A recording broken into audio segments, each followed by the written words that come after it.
जळगाव जिल्ह्यातील रावेर येथून शेतकऱ्यांसाठी धक्कादायक बातमी समोर आली आहे। जिल्हास्तरीय भरारी पथकाने रावेरमध्ये अचानक छापा टाकत गुजरातमधील राजकोट येथून आलेल्या विनापरवाना आणि निकृष्ट दर्जाच्या बनावट रासायनिक खतांचा मोठा साठा जप्त केलाय। छोरिया मार्केटमध्ये उभ्या असलेल्या ट्रकमधून तब्बल 28 बॅग्स बोगस विद्राव्य एनपीके खत आढळून आले। विशेष म्हणजे हे खत कोणत्याही अधिकृत विक्रेत्याशिवाय थेट शेतकऱ्यांना विकण्याचा प्रयत्न करण्यात येत होता।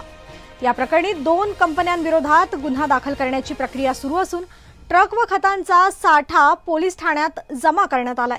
शेतकऱ्यांच्या तक्रारीनंतर ही कारवाई करण्यात आली असून कृषी विभागाने बनावट खत विक्री विरोधात कठोर कारवाईचा इशारा दिलाय। आज आपण गुजरातमधील राजकोट या शहरामधून आलेल्या वॉटर सोल्युबल खताच्या 10 गोण्या आहेत। या गोण्या शेतकऱ्याकरता आपण मागवल्या होत्या। त्या शेतकऱ्याला आपणच मार्गदर्शन केलं होतं आणि त्या मागवल्या होत्या।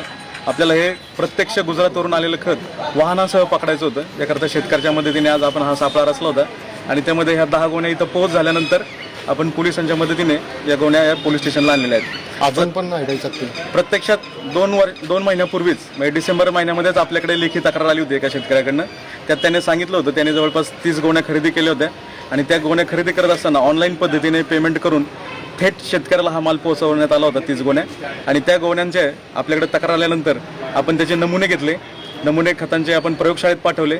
5 वेगवेगळ्या प्रकारच्या खतांचे नमुने होते। 5ही नमुने हे अप्रमाणित आलेले आहेत, म्हणजे खत निकृष्ट दर्जाचं आहे हे तर सिद्ध झालेलं आहे।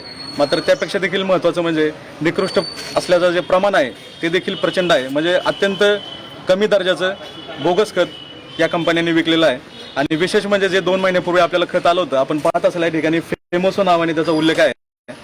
तर हे जे फेमोसो कंपनी आहे, आपण अंकलेश्वर म्हणजेच भरूच जिल्ह्यातलं हे एक इंडस्ट्रियल हब आहे खतांचं। त्या ठिकाणी आपण भरूचचे जे तिथले कृषी उपसंचालक आहेत त्यांना पत्र पाठवलं होतं आणि या कंपनीच्या अनुषंगाने चौकशी केली होती। तर प्रत्यक्षात ही कंपनी अस्तित्वातच नाही आहे। म्हणजे त्याला परवाना असल्याचा, विक्री परवाना असल्याचा, उत्पादन परवाना किंवा विक्री परवाना असल्याचा प्रश्न नंतरचा, प्रत्यक्षात ही कंपनीच अस्तित्वात नाही आहे असं त्यांनी आपल्याला अहवाल दिला। आणि जे प्रयोगशाळेला आपण पाठवलं होतं ते देखील अप्रमाणित आलेलं आहे। मग हे तिथं स्पष्ट झालं होतं की हे अप्रमाणित आणि अवैध असणारं निकृष्ट दर्जाचं खताचं इथं प्रत्यक्षात थेट शेतकऱ्याला विक्री केलेली आहे, कुठल्याही प्रकारचा परवाना नसताना।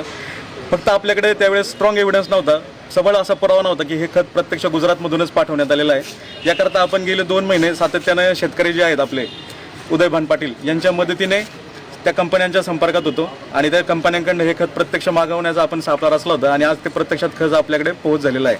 त्यांनी ऑनलाईन पद्धतीने पेमेंट केलेलं आहे। त्या ज्या कंपन्यांचे प्रतिनिधी आहेत त्यांच्याशी जे काही त्यांनी संवाद साधलेला आहे तो देखील व्हॉट्सअपच्या माध्यमातून साधलेला